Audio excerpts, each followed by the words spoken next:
রাজস্থানটা ঘোরার ইচ্ছে ছিল অনেক দিনের। শেষমেশ সেই ইচ্ছেও পূরণ হলো। গত পরশু পাড়ারই এক ট্যুরিস্ট পার্টির সাথে এসেছি। আপাতত জয়পুরে আছি। পিঙ্ক সিটি বলে কথা, আশপাশটা ঘুরে দেখবো না তা কি হয়? কিন্তু একসাথে অনেকজন এলে যা হয় আর কি। নানা জনের নানা মত।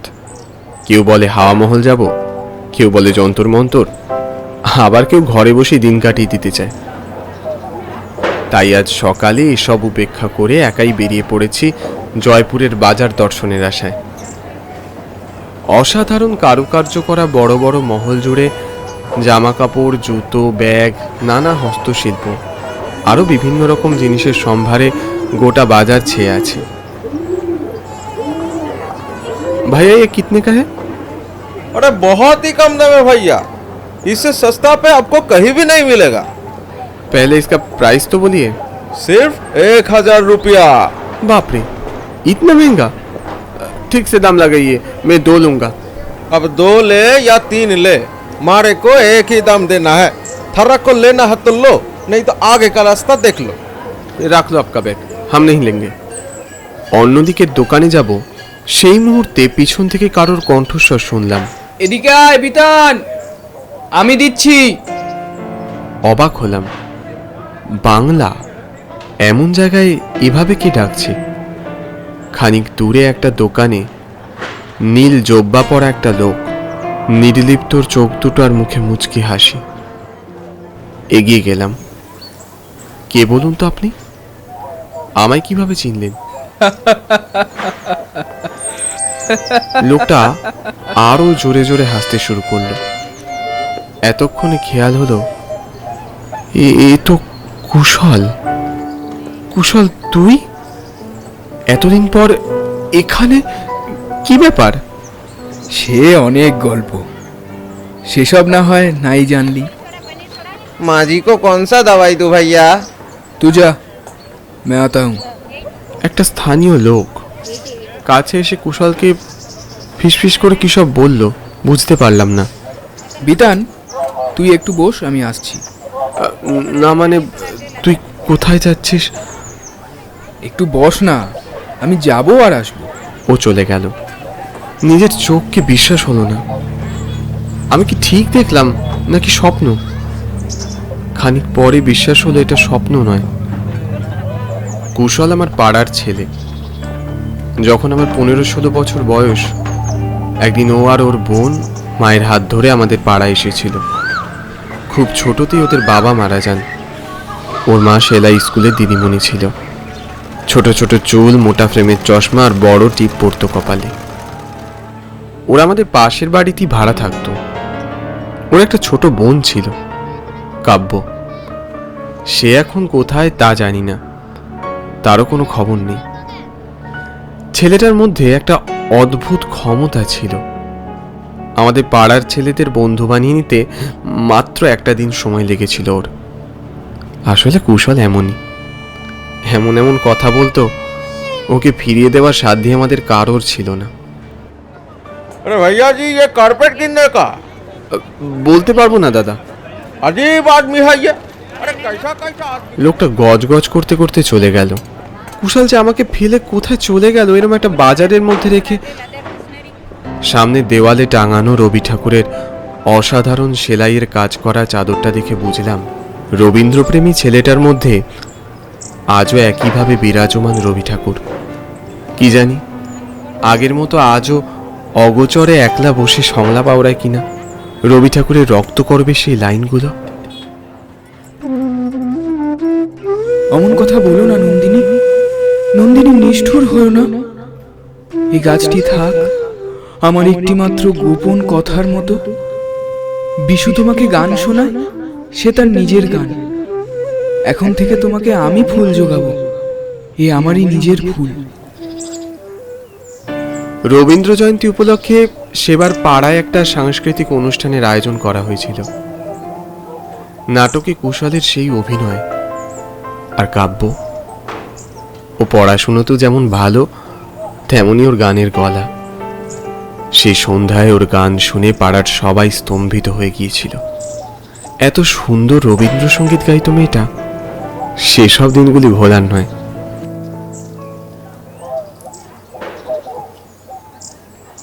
তখন আমার 20-21 বছর বয়স, কলেজ সবে সবে শেষ হয়েছে। ঠিক এরকমই একদিন কুশলরা আমাদের পাড়া ছেড়ে চলে গিয়েছিল, একদম কাউকে না বলে।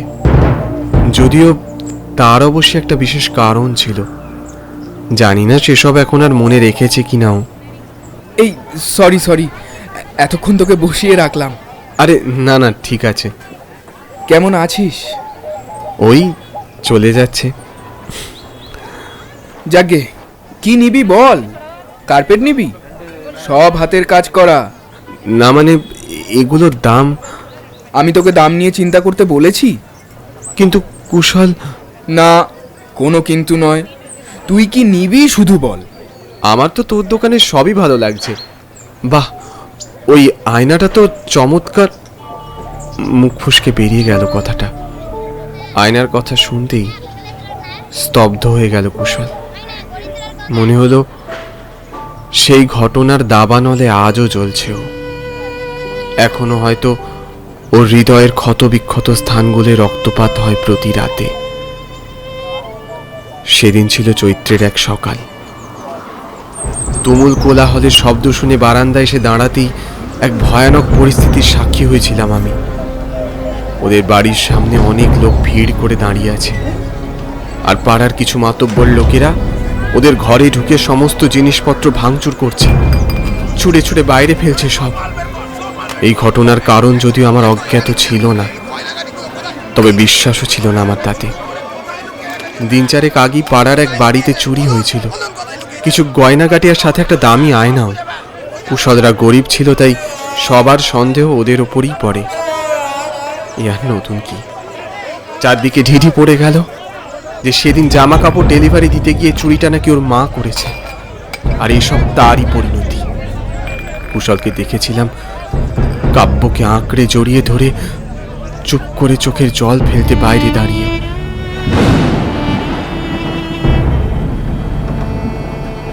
আমিও কিছু করতে পারিনি সেদিন।